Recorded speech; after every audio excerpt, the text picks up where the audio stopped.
How many times have you promised yourself that tomorrow would be different, only to let the snooze button win again? You feel like your biggest dreams are slipping through your fingers while you're still half asleep, carrying a heavy, silent shame. But here's the truth you've never been told. You aren't lazy. You're just carrying a weight that wasn't meant for you, a burden that makes every morning feel like an uphill battle. You've tried the planners and the hacks, yet the stagnancy remains because you're trapped in a cycle designed to keep you reactive. What if I told you that your hard work is actually the reason why you're failing? Most people think they lack discipline, but they are actually missing a secret weapon that allows the masters to claim an extra 3 months of life every year. In a few moments, I'm going to reveal the exact blueprint Thomas used to reclaim 45 days of pure consciousness. But before you can win the battle of the morning, you must first understand the invisible reason why your mind is programmed to lose before you even open your eyes. Thomas's hand slams the phone with a familiar heavy desperation as the screen mocks him. It's 9:15 a.m. The sunlight pouring through the blinds doesn't feel like a new beginning. It feels like an insult. As he covers his face, that cold, hollow pit of silent shame settles deep in his chest. You see, every time Thomas hits that snooze button, he isn't just grabbing a few extra minutes of rest. He is actually practicing the art of losing, reinforcing a habit of failing at the very first hurdle of his day. His room feels thick with the smell of yesterday's regret, an atmosphere where dreams go to die, suffocated by the temporary comfort of a warm blanket. Most people think the day starts with coffee, but by then, the battle is already lost. Thomas is reactive, letting the world dictate his pace instead of grabbing the steering wheel for himself. He realizes his potential is slowly rotting, but he doesn't yet see that he is paralyzed because he's trying to run while carrying a mountain of emotional stones that aren't even his to carry. He's looking for a secret exit from this loop of mediocrity. But what Thomas, and you, don't realize yet is that the exit isn't found in trying harder. It's found in a hidden territory that 99% of people are too afraid to enter, a place where the architects of destiny are already waiting for you. The world is essentially split into two camps: the reactors, who wake up to the sound of other people's demands, and the architects, who are actually the ones calling the shots. While most people are checking emails before their eyes are even clear, playing defense with their own lives, the masters know that building a real legacy requires a much more deliberate, quiet start. Your destiny isn't a grand event that happens in the middle of a busy afternoon. It is a sacred contract, signed in the absolute silence of 5 a.m., while the rest of the world is still dreaming. There is a certain magic in that pre-dawn chill, a stillness where you are no longer a cog in the machine, but the master of your own soul. However, most people can never access this magic, not because they are weak, but because they are trying to enter this sacred dark while still clinging to the heavy stones of their past. Thorne, the man who would eventually change Thomas's life, once said that to own your life, you must own the first hour of light. It sounds simple, but it's the ultimate secret weapon. But here is the mystery. Why do some people wake up at 5 a.m. and feel energized, while you wake up feeling like you've been hit by a truck? The answer lies in a specific emotional anchor we will uncover in a moment, one that Thomas found hidden in the most unlikely place. At 28, Thomas lives in a room that looks more like a cluttered storage unit than a home, filled with the stale light of another wasted afternoon. He's the classic aimless wanderer drifting from one dead-end gig to another, always feeling busy but never actually getting ahead. It's a soul-crushing trap, being exhausted by the sheer effort of doing nothing of importance. His bank account is a graveyard of insufficient funds, and every check is a new knot of anxiety in his stomach. Friends tell him he has potential, but Thomas is starting to realize that potential without direction is just a tragedy. He is a wanderer in a desert of digital distractions, scrolling through lives that look better than his, feeling that nagging sense of living backwards. He isn't lazy, he's just unanchored, burning his most valuable asset, his focus, on things that pay him back in zero. What Thomas doesn't understand yet is that his poverty isn't about his bank balance. It's about the invisible stones of other people's expectations he's been trying to carry through the desert. He's waiting for a big break, not knowing that real breaks are forged in the quiet of the morning. But very soon, a single question at a family gathering will strip away his excuses and reveal the one thing he's been carrying that makes his potential feel like a curse instead of a gift. The family barbecue smelled like success, but for Thomas, it felt like being a ghost at a feast. As his younger cousin Leo shared news of a promotion and a new home, Thomas sat there with a lukewarm soda, his chest tightening with a weight he couldn't name. It is a bitter pill to swallow when you realize you're the only one who hasn't moved an inch while the world accelerates past you. Then came the question that cut deeper than any insult. Leo asked, "Hey Thomas, what's your secret for staying so relaxed?" In that moment of silence, Thomas realized he wasn't relaxed. He was paralyzed. He looked at his hands and saw 3 long, wasted years where he hadn't built anything of meaning. The mirror of regret was no longer a metaphor. It was a cold, harsh reality. He finally understood that he couldn't keep blaming the economy or his luck.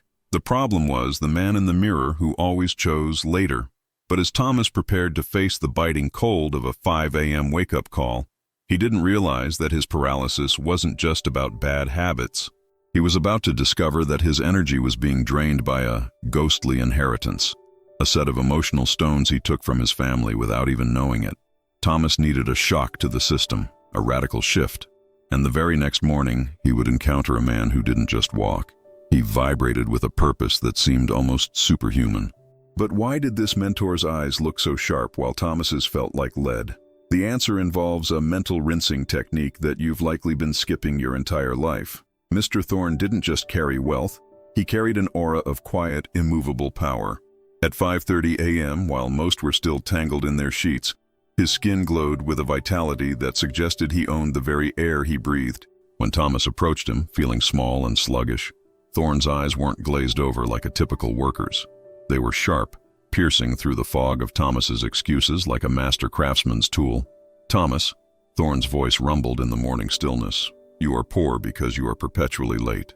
You are tired because your life is a series of frantic reactions to other people's agendas." He explained the secret of the vanguard.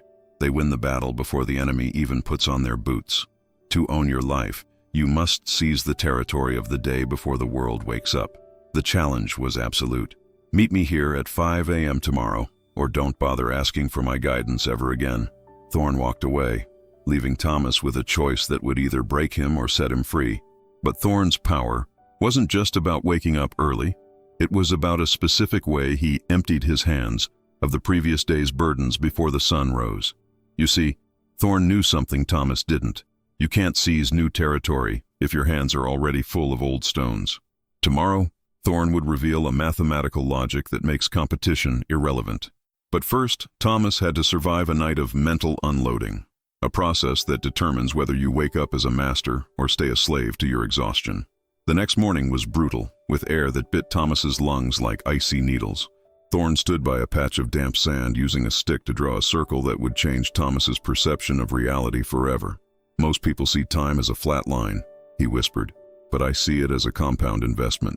He began sketching numbers with the precision of an architect. If you reclaim the 3 hours between 5 a.m. and 8 a.m., you gain 1,095 hours a year.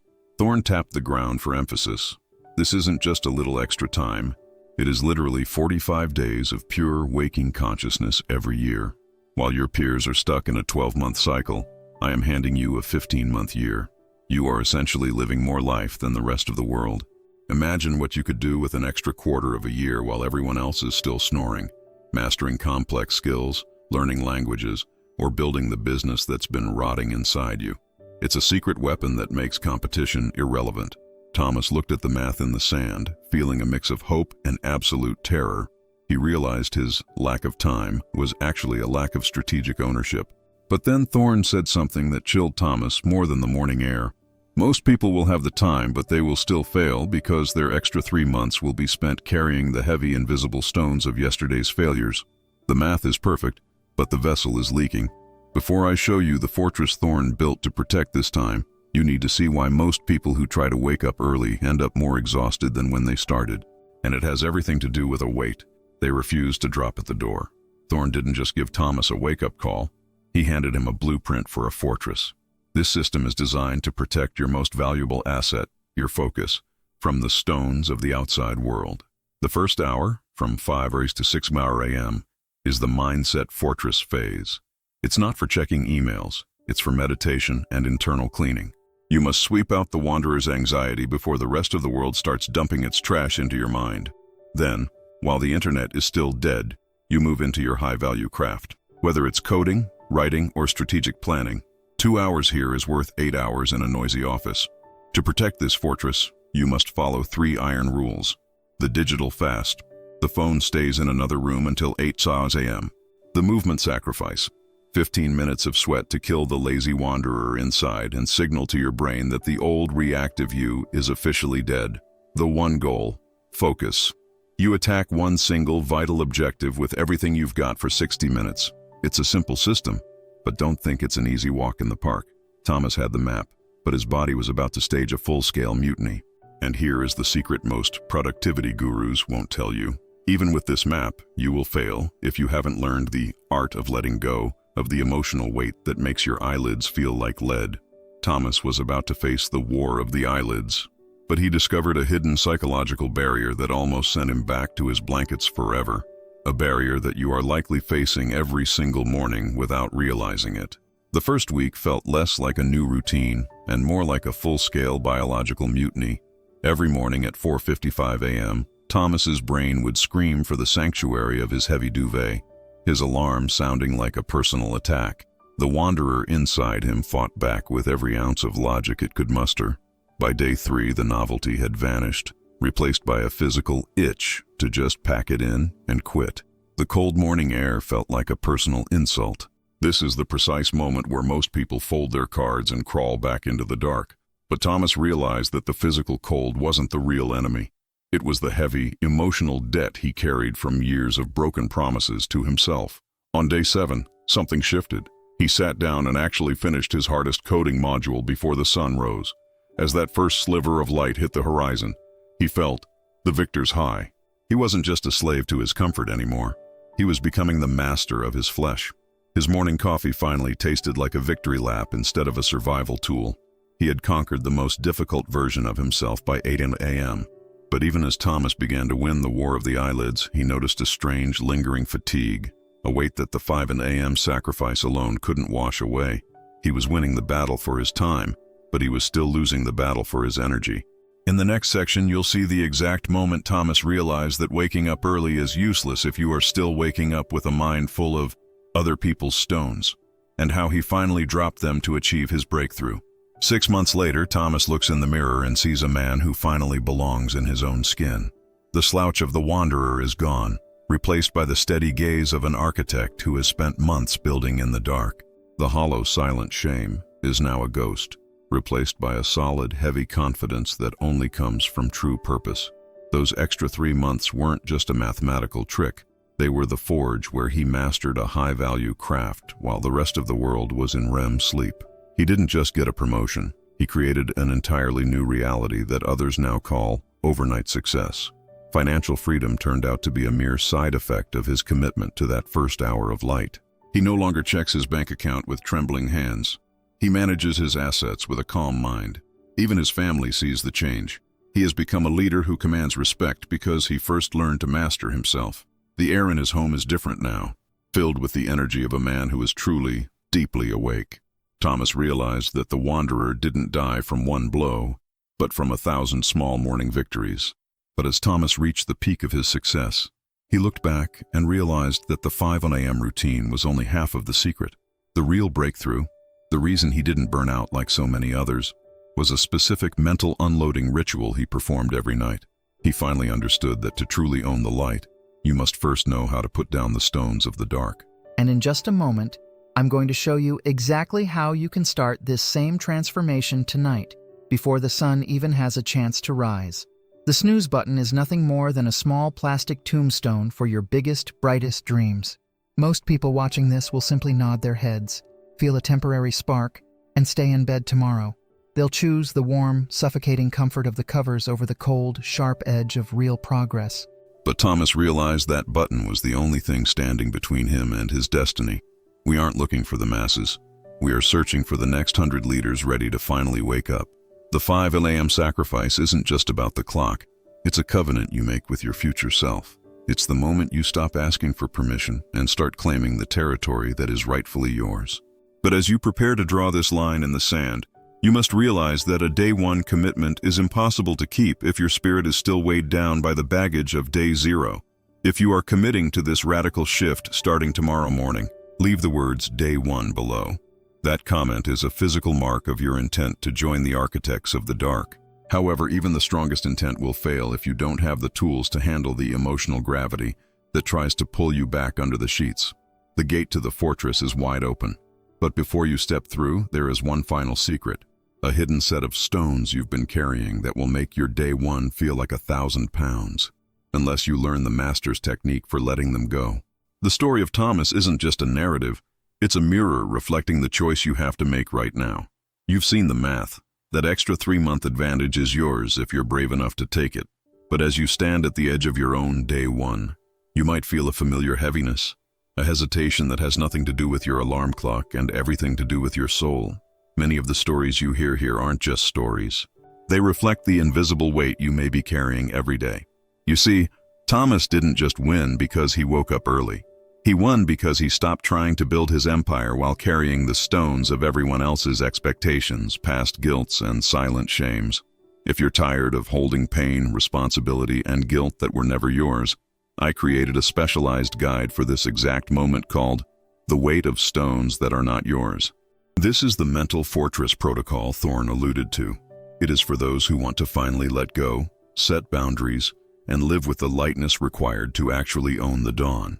To ensure your success, when you claim your copy today, I am including 2 essential resources to lock in your transformation.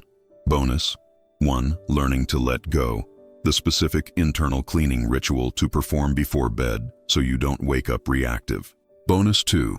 When saying no is an act of self-love, the blueprint for setting the boundaries Thomas needed to stop being a wanderer and start being an architect. The link is in the description and in the pinned comment. Don't let another sun rise on a version of yourself that is perpetually late to its own amazing life. The math of success is clear, but the weight you carry is optional. Will you be the one who owns the light or the one who remains blinded by the stones of the past? Click the link below. Let's drop the weight. Your 15-month year starts now.